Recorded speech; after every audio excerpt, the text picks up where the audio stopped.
अमरावतीमध्ये नांदगाव खंडेश्वर महसूल प्रशासनाचा भोंगळ कारभार सुरू असून तालुक्यातील विद्यार्थ्यांना शैक्षणिक कामाकरता लागणारे तब्बल 4,000 उत्पन्नाचे दाखले प्रलंबित आहे।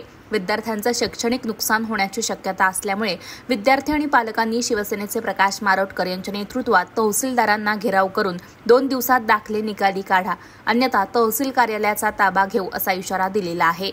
नुकतेच शैक्षणिक सत्राला सुरुवात झाली आहे। विद्यार्थ्यांना पुढील शैक्षणिक प्रवेशाकरता उत्पन्नाचे दाखले अत्यंत आवश्यक आहे। अशा परिस्थितीत कर्मचाऱ्यांनी सुद्धा संप पुकारलाय। विद्यार्थ्यांना दाखले मिळणार कधी असा प्रश्न उपस्थित होतोय। दररोज शेकडो विद्यार्थी तहसील कार्यालयामध्ये चक्रा मारतायत। महसूल प्रशासनाच्या नियोजनाअभावी विद्यार्थ्यांना शैक्षणिक फटका बसण्याची शक्यता आहे। त्यामुळे हा इशारा आता देण्यात आलेला आहे।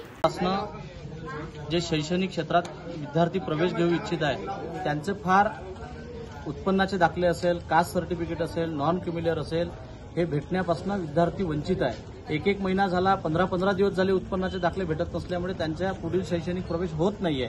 त्याच्यामुळे हजारो विद्यार्थ्यांचं शैक्षणिक नुकसान होण्याची शक्यता आहे। जवळपास 4,000 उत्पन्नाचे दाखले तहसील प्रशासनानं आणि महाराष्ट्र शासनानं प्रलंबित ठेवलेले आहे। कधी त्यांची लिंक नसते। आता कर्मचाऱ्यांचा संप आहे, परंतु अशा परिस्थितीत विद्यार्थ्याचं जर नुकसान होत असेल तर शिवसेना हे खपवून घेणार नाही।